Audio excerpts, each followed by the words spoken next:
नमस्कार दोस्तों, स्वागत है एक बार फिर से आज की बड़ी और ताजा खबरों में। बस आपसे निवेदन है, कृपया वीडियो को लाइक कर दें, चैनल को सब्सक्राइब करें और घंटी बटन भी दबा दें। ये पहली बड़ी खबर है। बीजेपी सांसद ने स्पीकर को लिखा पत्र, राहुल गांधी की सदस्यता खत्म करने की मांग। ये आपको बता दें कि कांग्रेस के पूर्व अध्यक्ष राहुल गांधी के लंदन में हाल ही में दिए गए बयानों पर बवाल मचा है। एक तरफ संसद के बजट सत्र के दूसरे चरण की कार्यवाही राहुल गांधी के बयानों को लेकर हंगामे की भेंट चढ़ गई, तो वहीं बीजेपी सांसद निशिकांत दुबे ने कांग्रेस नेता के खिलाफ एक नया पत्र लोकसभा अध्यक्ष ओम बिरला को लिख दिया है। आपको बता दें कि लोकसभा अध्यक्ष को भेजे गए पत्र में बीजेपी सांसद निशिकांत दुबे ने राहुल गांधी की संसद सदस्यता खत्म करने की मांग की। राहुल गांधी के विदेश में दिए गए हाल ही के बयानों को बीजेपी सांसद ने संसद की गंभीर अवमानना करार दिया है और राहुल गांधी की संसद सदस्यता खत्म करने की मांग की है।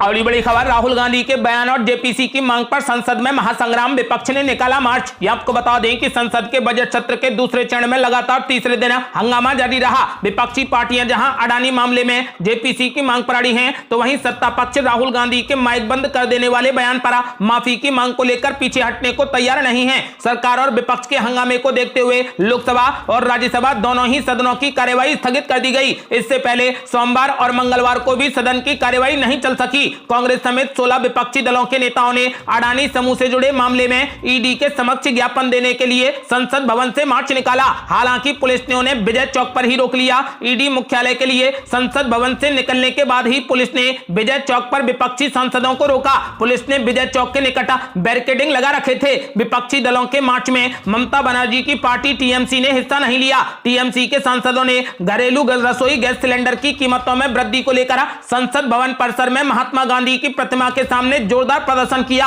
राज्यसभा में नेता प्रतिपक्ष और कांग्रेस अध्यक्ष मल्लिकार्जुन खड़गे ने कहा कि हम अडानी समूह के घोटाले के मामले में ज्ञापन देने के लिए ईडी निदेशक से मिलने जा रहे थे, लेकिन सरकार ने हमें रोक लिया और विजय चौक तक भी नहीं जाने दिया। उन्होंने कहा कि विपक्ष इस मामले पर ईडी के समक्ष विस्तृत पक्ष रखना चाहता है और आगे जाने की कोशिश करेगा। कांग्रेस समेत कई विपक्षी दलों ने अडानी समूह के खिलाफ 3 पेजों का ज्ञापन तैयार किया है, जिसमें सेल कंपनियां समेत कई आरोप लगाए गए हैं। कांग्रेस सांसद अधीर रंजन चौधरी ने कहा कि अडानी ग्रुप के मामले पर जेपीसी जांच की मांग कर रहे हैं। बीजेपी ये नहीं चाहती, ऐसे में बीजेपी का असली चेहरा दिख रहा है। कांग्रेस से केंद्र सरकार डर रही है। इस पर केंद्रीय मंत्री जी किशन रेड्डी ने कहा कि हम सभी विषयों पर चर्चा करने के लिए तैयार हैं। हम पीछे हटने वाले नहीं हैं। हम विपक्ष की समस्या समझ रहे हैं। चुनाव आने वाला है, इसीलिए वो कीचड़ फेंकने का प्रयास करते हैं, मगर उन्हें नहीं पता कि कीचड़ में ही कमल खिलेगा। कांग्रेस सहित अन्य विपक्षी दलों के आरोपों पर केंद्रीय मंत्री प्रहलाद जोशी ने कहा कि विपक्ष ये सब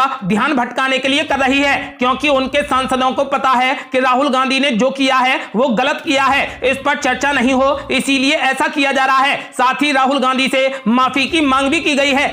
अगली बड़ी खबर, बीजेपी के हमले पर राहुल गांधी ने किया जोरदार पलटवार। कहा देश की राष्ट्रीय सुरक्षा से समझौता क्यों कर रही सरकार। यह आपको बता दें कि कांग्रेस के पूर्व अध्यक्ष राहुल गांधी ने बीजेपी सरकार को अडानी के मुद्दे पर एक बार फिर से जमकर घेरा। उन्होंने बीजेपी पर पलटवार करते हुए सवाल पूछा कि बीजेपी आखिरकार इस देश की राष्ट्रीय सुरक्षा से समझौता क्यों कर रही है। उन्होंने एक ट्वीट कर सवाल पूछा कि भारत की मिसाइलों और रडार को अपग्रेड करने का कॉन्ट्रैक्ट आखिर किस अधिकार से अडानी और एलारा के स्वामित्व वाली कंपनी को दिया गया है। उन्होंने सवाल पूछा कि आखिर एलारा को कौन नियंत्रित करता है और अज्ञात विदेशी संस्थाओं को रणनीतिक रक्षा और सुरक्षा नियंत्रक देकर भारत की राष्ट्रीय सुरक्षा से आखिरकार समझौता क्यों किया जा रहा है। देश में चल रहे इस सियासी घमासान की वजह देश में चल रहा संसद सत्र है। इन दिनों अडानी और राहुल गांधी के मुद्दे पर सरकार और विपक्ष आमने सामने हैं। बुधवार को भी संसद में जमकर हंगामा हुआ, जिसकी वजह से संसद की कार्यवाही स्थगित कर दी गई। केंद्रीय मंत्री स्मृति ईरानी ने एक प्रेस कॉन्फ्रेंस की और कांग्रेस सांसद राहुल गांधी को जमकर घेरा। उन्होंने कहा कि राहुल गांधी ने लंदन जाकर जो बयान दिया है वो बयान लाखों स्वतंत्रता सेनानियों के बलिदान, संसदीय परंपरा, देश की लोकतांत्रिक व्यवस्था और वोट करने वाले हर नागरिक का अपमान है। स्मृति ईरानी ने राहुल गांधी के बयान पर राहुल गांधी से संसद में माफी मांगने की मांग की है।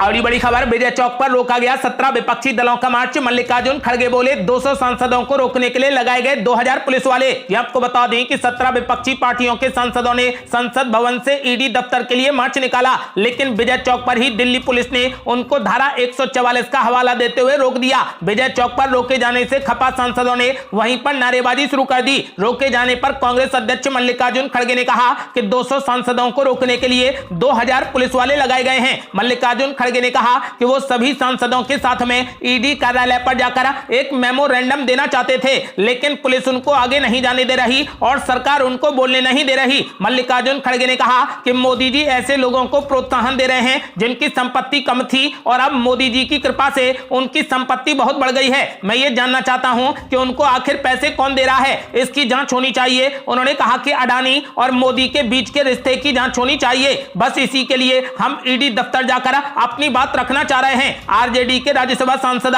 प्रोफेसर मनोज झा ने कहा कि बीजेपी की यह सरकार तानाशाही की सरकार है, हम सरकार को झुकाएंगे। हम मार्च के महीने में मार्च निकाल रहे हैं। देश को सरकार से सवाल पूछना चाहिए कि सदन बार बार स्थगित क्यों हो रहा है। आपको बता दें कि उन्होंने कहा कि वो दिन अब दूर नहीं जब एक दिन अडानी नाम का व्यक्ति जेल के अंदर होगा।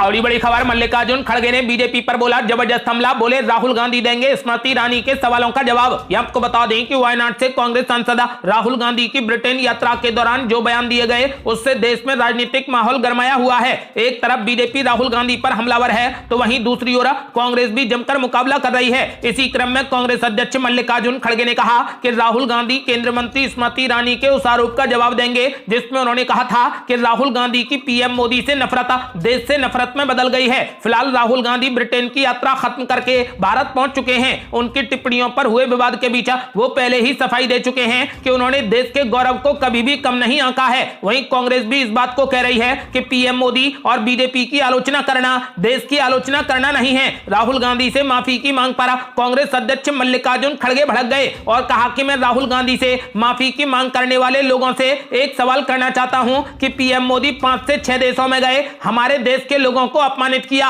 उन्होंने कहा कि भारत में जन्म लेना पाप है। मल्लिकार्जुन खड़गे ने कहा कि बोलने के अधिकार को कमजोर किया जा रहा है, सच बोलने वाले लोगों को जेल भेजा जा रहा है। क्या यह लोकतंत्र को खत्म करना नहीं है? अगली बड़ी खबर, पीएम मोदी को लेकर संजय राउत ने बोला जबरदस्त हमला, कहा कोई अमर पट्टा लेकर नहीं आया है। ये आपको बता दें कि राज्यसभा सांसद संजय राउत ने पीएम नरेंद्र मोदी को लेकर किए गए सवाल के जवाब में कहा कि कोई अमर पट्टा लेकर नहीं आया है। आज मोदी जी हैं, कल कोई और होगा। एक हिंदी समाचार चैनल के इंटरव्यू में संजय राउत से पूछा गया कि क्या उन्हें लगता है कि नरेंद्र मोदी अजेय हैं, क्या उन्हें हराने का कोई रास्ता है। जवाब में संजय राउत ने कहा कि राजनीति में, देश में, युद्ध भूमि में कोई अजेय नहीं होता है। भगवान भी हारे हैं, राजनीति है, हार जीत होती रहती है। इंदिरा जी भी थी, इतने सालों से पंडित जी भी थे, लोग आते हैं, लोग चले जाते हैं। राजनीति में कोई अमर पट्टा लेकर नहीं आया है। आज मोदी जी हैं, कल कोई और आएगा। और बड़ी खबर, अडानी मामले में कांग्रेस पार्टी के मार्च से दूर रहने पर बोली टीएमसी कांग्रेस पार्टी हमें हल्के में नहीं ले सकती। ये आपको बता दें कि विपक्षी एकता को एक बार फिर से तगड़ा झटका लगा है। कांग्रेस ने अडानी मामले में विपक्षी मार्च का नेतृत्व किया, लेकिन इस मार्च से टीएमसी और एनसीपी ने दूरी बनाकर रखी। अब टीएमसी के एक वरिष्ठ नेता ने इस पर अपनी प्रतिक्रिया दी है। कांग्रेस के मार्च से दूर रहने पर टीएमसी नेता ने कहा कि कांग्रेस हमें हल्के में नहीं ले सकती। कांग्रेस के वरिष्ठ नेता और लोकसभा में नेता प्रतिपक्ष अधीर रंजन चौधरी पर हमला करते हुए टीएमसी नेता ने कहा कि एक तरफ उसके वरिष्ठ नेता आरोप लगा रहे हैं कि ममता बनर्जी, मोदी और अडानी एक लिंक है, दूसरी तरफ वो हमसे उनके साथ खड़े होने की उम्मीद कर रहे हैं। टीएमसी नेता ने कहा कि टिप्पणी करने वाला व्यक्ति कोई और नहीं, वो सदन में पार्टी के मौजूदा नेता हैं। अडानी मामले में जांच के लिए टीएमसी ने ईडी के निदेशक एसके मिश्रा को भेजे गए संयुक्त विपक्षी दलों की चिट्ठी पर भी हस्ताक्षर नहीं किए और न ही मार्च में हिस्सा लिया। टीएमसी नेता ने कहा कि कांग्रेस पार्टी हमें इस तरीके से हल्के में नहीं ले सकती है। उन्होंने कहा कि लोकसभा में कांग्रेस पार्टी के नेता का बयान यह दिखाता है कि कांग्रेस पार्टी विपक्षी एकता को किस तरीके से देख रही है। उन्होंने कहा कि कांग्रेस को यह तय करना है कि क्या आप समान विचारधारा वाली पार्टियों को साथ लाना चाहते हैं या नहीं, और वो हमारे साथ काम करना चाहते हैं या नहीं। आपको बता दें कि हाल ही में पश्चिम बंगाल के सागरदिघी उपचुनाव में अधीर रंजन चौधरी ने ममता बनर्जी पर जमकर हमला बोला था और उन पर घोटाला करने का आरोप लगाया था। इस उपचुनाव में कांग्रेस ने टीएमसी को करारी शिकस्त दी थी। टीएमसी में इस बात का भी गुस्सा है। आपको बता दें कि पार्टी सूत्रों ने कहा है कि पश्चिम बंगाल की मुख्यमंत्री ममता बनर्जी पर लोकसभा में कांग्रेस के नेता अधीर रंजन चौधरी की टिप्पणियों से टीएमसी नेतृत्व नाराज है। टीएमसी नेता ने तीसरे मोर्चे के संकेत दे दिए हैं। उन्होंने कहा कि हम अन्य गैर कांग्रेसी राजनीतिक दलों के संपर्क में हैं।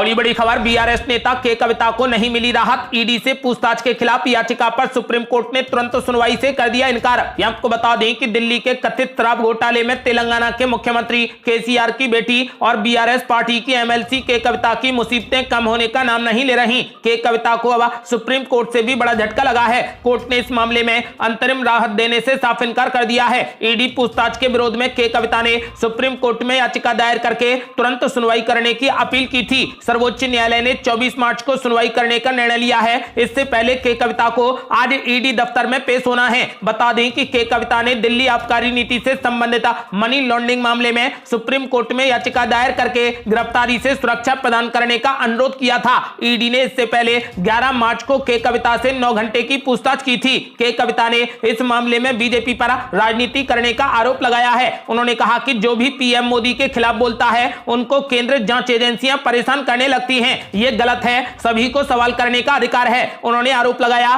कि बीजेपी विपक्ष को खत्म करने की कोशिश कर रही है। अगली बड़ी खबर, तेजस्वी यादव पहुंचे हाई कोर्ट, कहा रद्द कर दें सीबीआई का समन। ये आपको बता दें कि बिहार के उप मुख्यमंत्री तेजस्वी यादव ने कथित लैंड फॉर जॉब स्कैम मामले में सीबीआई के समन के खिलाफ बुधवार को दिल्ली हाई कोर्ट का रुख किया। उन्होंने हाई कोर्ट से सीबीआई के समन को रद्द करने की मांग की। तेजस्वी यादव की याचिका पर आज दिल्ली हाई कोर्ट में सुनवाई होगी। हाई कोर्ट में जस्टिस दिनेश कुमार शर्मा की बेंच तेजस्वी यादव की याचिका पर सुनवाई करेगी। तेजस्वी यादव ने अपनी याचिका में कहा कि जब वो पटना में रह रहे हैं तो सीबीआई उन्हें दिल्ली में समन जारी कर रही है। उन्होंने कहा कि सीआरपीसी की धारा 160 के तहत नोटिस केवल स्थानीय अधिकार क्षेत्र में ही जारी किया जा सकता है। याचिका के मुताबिक सीबीआई तेजस्वी यादव को दिल्ली में पेश होने के लिए नोटिस जारी कर कानून का घोर उल्लंघन कर रही है। आपको बता दें कि याचिका में कहा गया है कि सीबीआई से वर्तमान बिहार विधानसभा सत्र के खत्म होने तक का समय मांगा गया है। तेजस्वी यादव ने यह भी बताया कि 3 बार वो सीबीआई से यह अनुरोध कर चुके हैं। तेजस्वी यादव ने अर्जी में कहा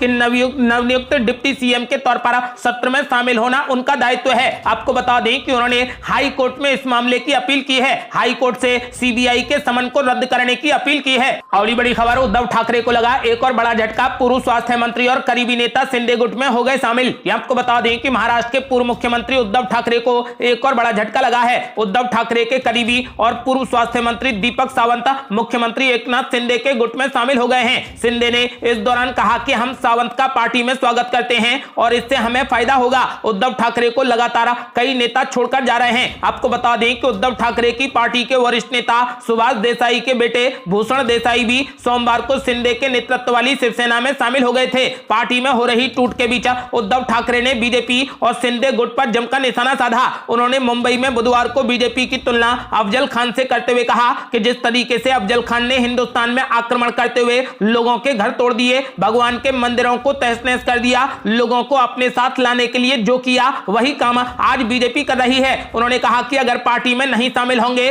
तो बीजेपी जेल में डाल देगी। इसी वजह से नेता बीजेपी में शामिल हो रहे हैं। ये थी अब तक की बेहद बड़ी खबरें। आपका क्या मानना है? क्या कांग्रेस पार्टी और पूरा विपक्ष 2024 में बीजेपी को रोक पाएगा? अपनी राय हमें वीडियो लाइक कर कमेंट बॉक्स में जरूर दें। ऐसी ही ताजा और न्यू अपडेट जानने के लिए हमारे चैनल को लाल बटन दबाकर सब्सक्राइब करें और घंटी बटन भी दबा दें। जल्दी मिलते हैं बड़ी अपडेट के साथ। तब तक के लिए जय हिंद, जय भारत।